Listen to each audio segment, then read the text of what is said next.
If you like taking photos or videos with your iPhone, then this should be your setting. I'm using the iPhone 15 in this video, but the options here should be similar across all the iPhones. So let's get started.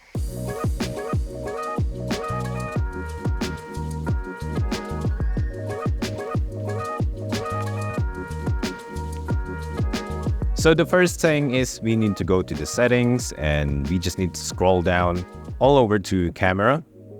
Okay, so we're gonna choose now the record video. So we are setting the video quality here to 4K at 30 FPS, and that is because I like the 30 FPS more compared to the 24 FPS, because 24 FPS for me is a bit laggy.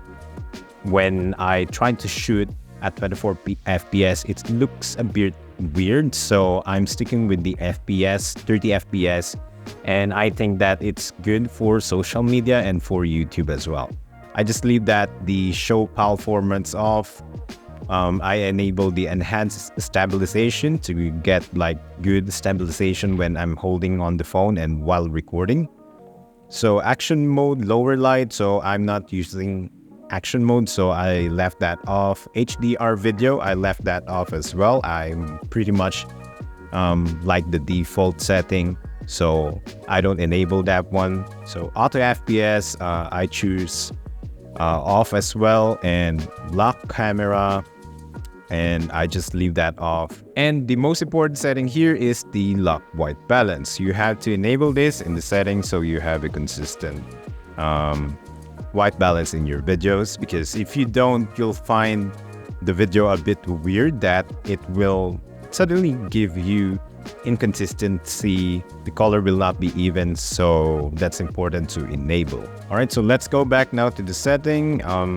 Record slow-mo. I don't usually use the record slow-mo, and I just leave that on default.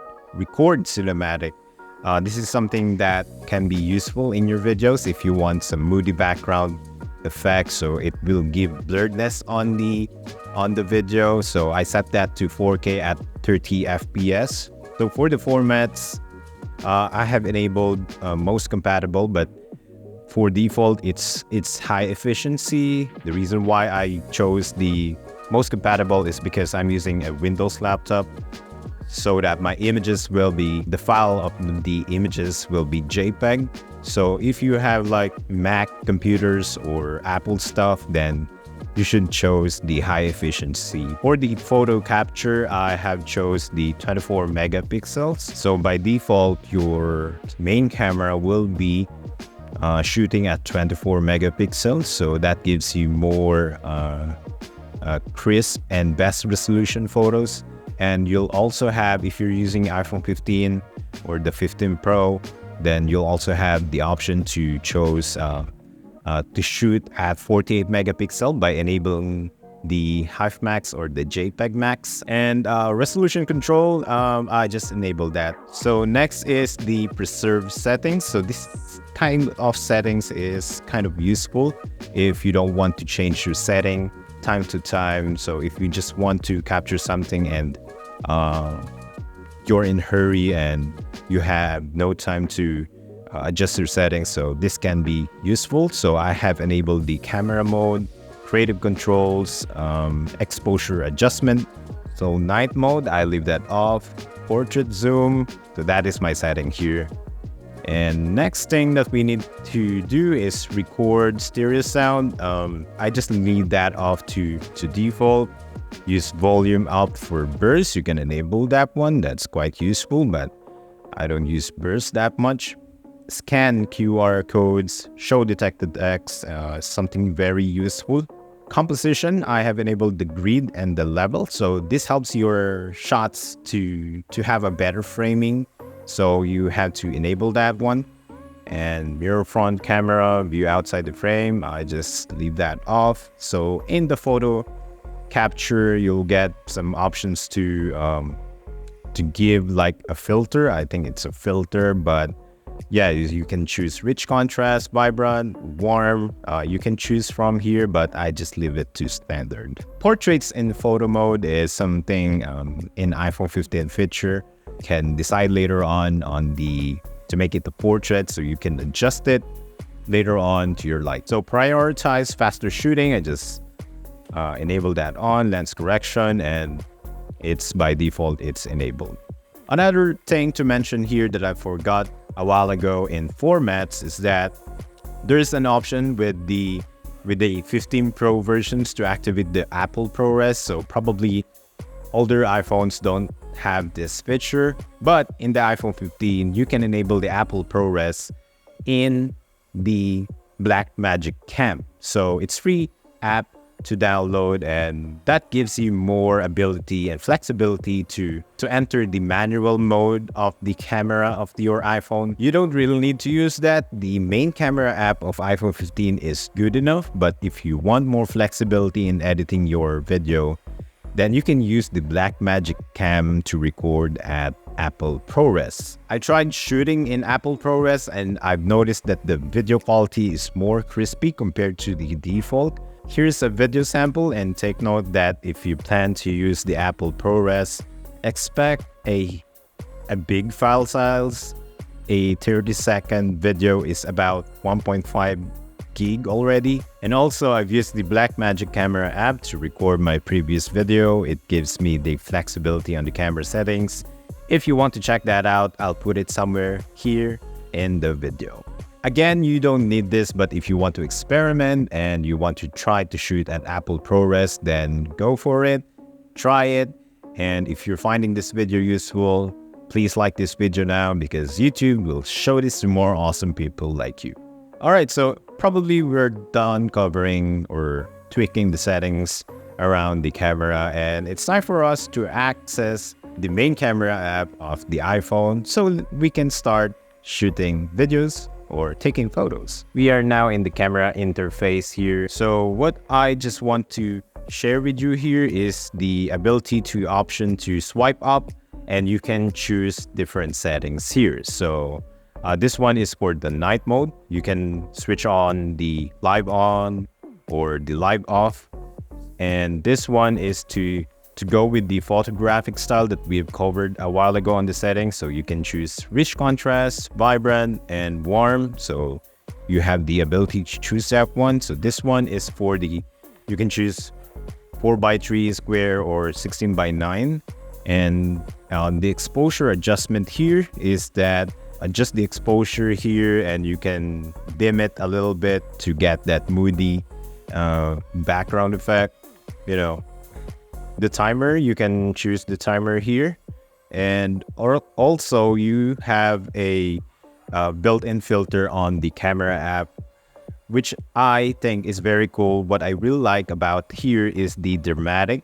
I just use dramatic sometimes on my photos, so it looks more it gives that kind of drama. All right, so on the iPhone 15 we have the JPEG Max here, but if you have the high efficiency enabled on your setting, you will see the Hive Max here. Once you have enabled that, the JPEG Max or the Hive Max, then your camera will start shooting at 48 megapixel, and which is a very nice picture. And yes, so that was it. So in the video now, as you can see that you can change the resolution here on the top, on the frame rates. And since that we have changed it on the setting, it will be like that whenever you wanted to shoot a video. And that's pretty much it. So sometimes I just use the ultra wide or the ultra wide of the camera, but if you want the best quality on your videos, then you should stick with the main camera only. And that's pretty much it. So now you can try to choose different settings here, but I just pretty much use the video and photo. And here's the cinematic. You can adjust the blurredness of the cinematic on your video, so you can adjust that. And yeah, that's pretty much it for the camera. It's very straightforward. And right now, I'm going to show to you to edit your videos or photos in the main camera app of the iPhone. All right, so I'm going to use this example that I took outside. So we're just going to go with the edit here. And we're going to go to adjust. You can choose the setting of auto. So this gives the system to auto adjust the exposure or anything that it needs adjustment. Here's the before and here's the after, but I'll try to do this manually, and I'm just gonna go with exposure and just increase that a bit. Brilliance, so yep, I'm bringing the brilliance up. Highlights, so highlight, so it's affecting the breads on the counter. Yeah, I like that one. So shadows, we have shadows here up on the top. Let's bring that down. So contrast, let's bring more colors on it. So brightness, just adjust that a bit. So black point, I'm just gonna leave that to 0. Saturation, let's bring that up. Vibrance, okay, so warm. So I'm gonna try to make it look cool. So let's bring that down, or warm. So I think it looks cool if it's warm. So the tint, I'm not gonna mess with that. Sharpness, definition, noise reduction. Here's the before, here's the after. So if you want to apply some filters here, so we have mentioned a while ago that there's a built-in filters on the camera. There's also a filter on the editing app on the main gallery. So that looks nice. Dramatic, so I'm gonna choose dramatic. I like that one and bring that to 60% only. How does it look? I mean, it looks okay. So cropping, you can also crop your image here. You can adjust it, you know, and tweak it around. So I'm just gonna reset that one, and I think that this looks good enough for me now. So here's the before, here's the afters. It's not the best editing style that I can give to you, but yeah, I'm just showing to you that how it can affect your images and videos as well. So it's a pretty decent editing app, so you should try to use that and experiment with it. All right, so that's how you shoot high quality photos and videos with your iPhone, and you can also edit your videos here on the main camera app of the iPhone, and I think it's pretty decent and you can absolutely take advantage of it. I have shown you some editing style, but it's not the best, or it's not even the good, but what matters the most is that you can try and experiment with yourself, you can learn, and yeah, that's pretty much it. And hopefully you can go out there and start shooting amazing high quality photos or videos, upload it on your social media and use it for your content. And if you want to watch my camera comparison between the iPhone 11 and the iPhone 15, watch this next.